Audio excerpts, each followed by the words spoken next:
we need to bring back life to the soils that are dead. How do we go about it? I want today to share about 2 products that can help us bring back life to soil in order for us to maintain the health of our soils. I'm going to use something that most of us will think it does not make any sense, or rather we'd rather eat it whole. I'm talking about fish. Right now, it's not only the coastal communities or the communities that live along the riverbanks that have access to fish. Our government has been promoting fish production in almost all areas.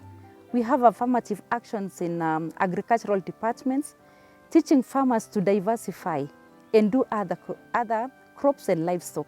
So most of our farmers have ventured into fish production. Unfortunately, we did not also empower them on how to utilize fish. You can have fish, but you do not eat fish, not because it is not good.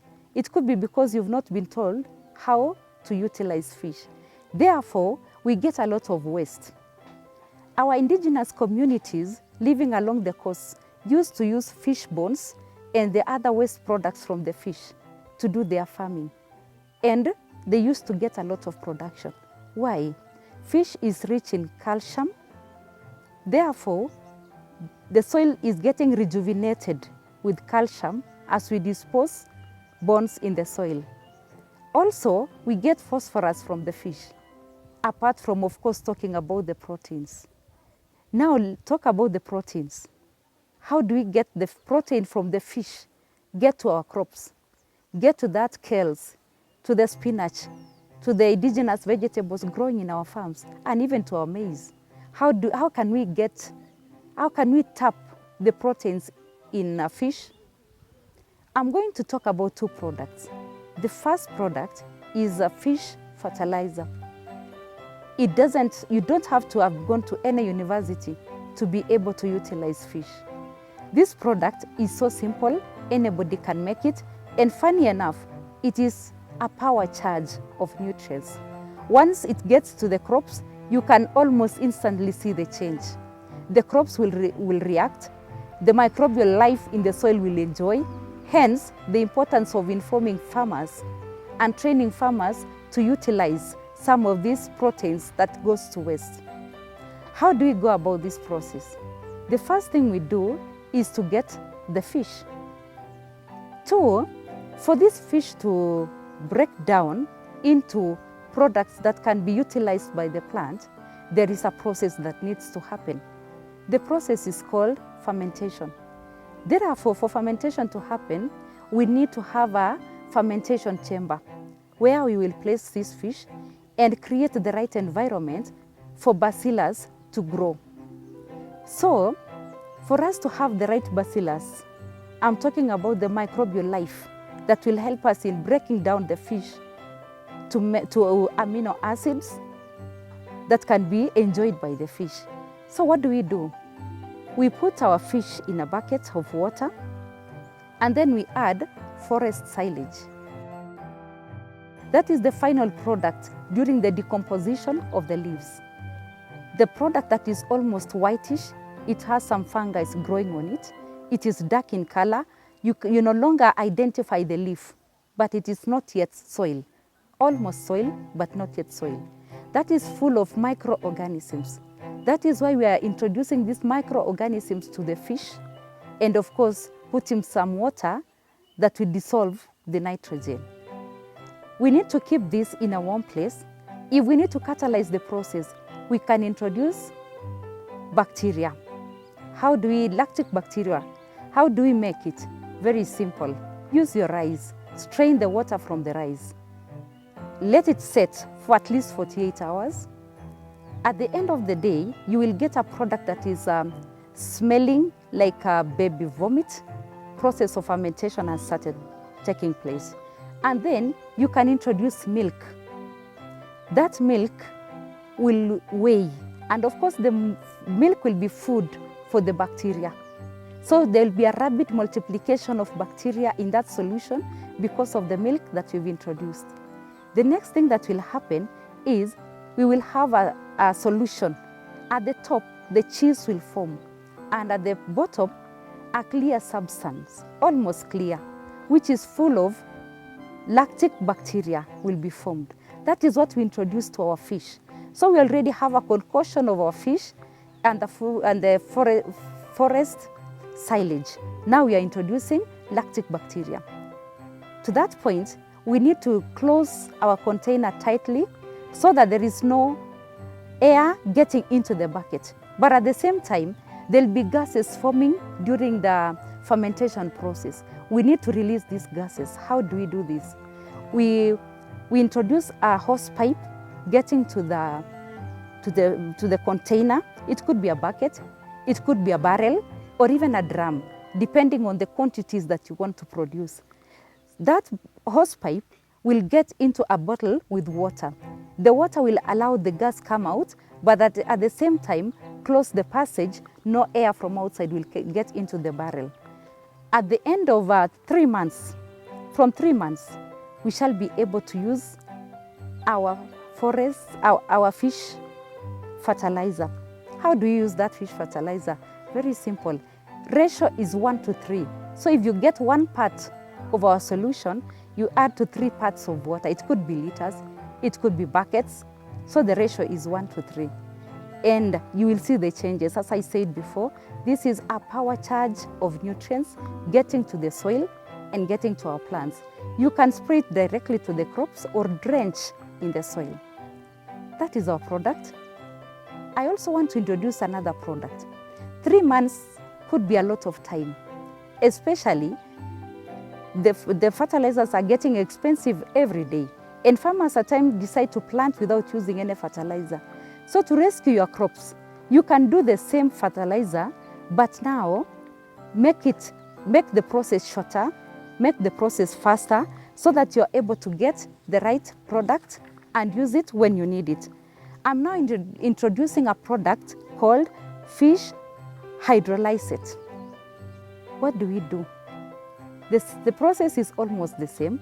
We need a fermentation chamber, like I explained before. We need fish.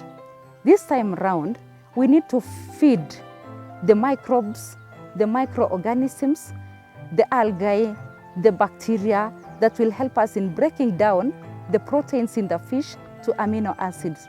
For this to happen, we need to introduce some molasses or sugars that will help us in feeding the microbial life for it to be able to break the proteins down. So I'm introducing another product now, that is molasses. We also need the bacteria. We are using lactic bacteria acid that I introduced before. The process is simple.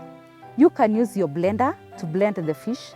Basically what we are doing is breaking down the fish. So as we break down the fish, we can use a blender, we can use a meat mincer, and eventually what will happen is we will have a solution, a gel-like solution of fish. Now we will introduce our molasses, introduce the lactic acid bacteria, and of course water. The water will depend. If I'm using 2 kgs of fish, I will need 4 liters of water and 1 glass of molasses and another glass of lactic acid bacteria. I will mix the entire concoction and let it set for at least 2 to 3 weeks. If the temperatures are high during the dry season, we can use it can take up to 1 week, but when it is raining like now, it will take us up to 3 weeks for the fermentation to take place and come to a completion. Now, as the process will be the same, as I said, we are making a fermentation chamber, so we are letting gases from the fermentation process out and not in, as you can see in the diagrams and in the video. The other thing is, the product will be ready in 3 weeks. What are the ratios? The ratios are the same, 1 to 3. And as I said, this is a whole fertilizer because it has calcium, it has nitrogen, it has phosphorus. So this is very good for root formation. It is also good for fruiting and flowering. It can be used during any stage. And as I said before, you can use it direct on the leaves, or you can do soil drenching. If you are doing irrigation, you can add in your irrigation water and it will spread. You're spreading one, the nutrients, and two, the microbes. The microbes are very important in our soils. Microbes are able to let communication happen in the soil. When there is a problem in the soil, it could be a soil-borne disease in the soil. The parts of the plant, like the leaves, the flowers, are able to get this information through the microbial life. The microbes will talk to the roots, inform the roots that we are being attacked by a disease, and therefore it will form the right enzyme that will help in protecting them. Therefore, it is a whole fertilizer. I'm encouraging each and every farmer to try using what is locally available. We could use the crops, but more important, let us use the animals that have very high levels of proteins and calcium to feed our soil and feed our crops. We are what we eat. Therefore, the soil is what it gets. And when the soil gets chemicals, it becomes chemical, and eventually what comes out of the chemical is another chemical, and it gets to our bodies. So if we are consuming chemicals, what are we? Are we still human beings? Have we changed our form? Probably yes. Others will argue. But come to think of it, the kind of chemicals we expose to our soils. Right now, people are even lazy to do the basic tillage. Instead of tilling our farms, we are using herbicides to kill all the weeds. In the process of killing the weeds, we are also killing the microbial lives, the microorganisms that are there in the soil. Talk about the ants, talk about the earthworms, the crickets, all the living animals, algae, fungus that are in the soil. We are killing everything literally. Why? Because we want to make our work easier. But are we making the work easier for our crops, for the living things in the soil? And then, as if that is not enough, we are doing pest and disease control using chemicals. Another chemicals introduction to the farm. Our crops are growing. We want to get more production, so we want a foliar feed that will encourage vegetative production, more production. What happens? We add another chemical, a foliar feed. I will not mention names, but we have several brands that we use in our farms, another chemical. Even when the produce is almost ready, we want a fine product at the end. So we want a finisher. We introduce another chemical. All these chemicals end up in our soils. That is how we've lost life. Hence, the dead soils. Even if we did all these things, all the remedies that we've talked about, and the farmers do not implement, we shall be wasting time. I'm therefore making a clerical call to all farmers to embrace working with nature. As I said, we can only work with nature because nature will always take its course. And God made this world to operate in a certain way. It has to balance. That is why we have lions and antelopes living together in the forest, and we do not have extinction of any. Because as the lions eat, the production also goes up. The same thing happens in our soil. When we are producing more crops, we need to put more efforts on replenishing our soil. My call therefore to all farmers is feed the soil so that the soils can feed us. If we feed the soil, it will feed us. If we don't feed the soil, we will always be asking for government reliefs. Speaking of the government, it is very sad that in Kenya during this period and at this century, we are still using chemicals that even have been banned in other countries, especially in Europe. How do they find themselves in Kenyan market? There must be some way or somebody. I'm therefore calling on the government and our politicians to put in place policies that will govern the use of chemicals. It is not a remedy to give subsidized fertilizers to farmers, because at the end of the day, they are introducing more chemicals to the soils and they are not replenishing the life in the soils. The chemicals kills our microbial life, the microbial community that is in the soil, from squirrels to the birds, the ladybirds, the small ants, in the soils. They all get killed by these chemicals. Therefore, I'm asking the government to put up policies that will govern the use of chemicals.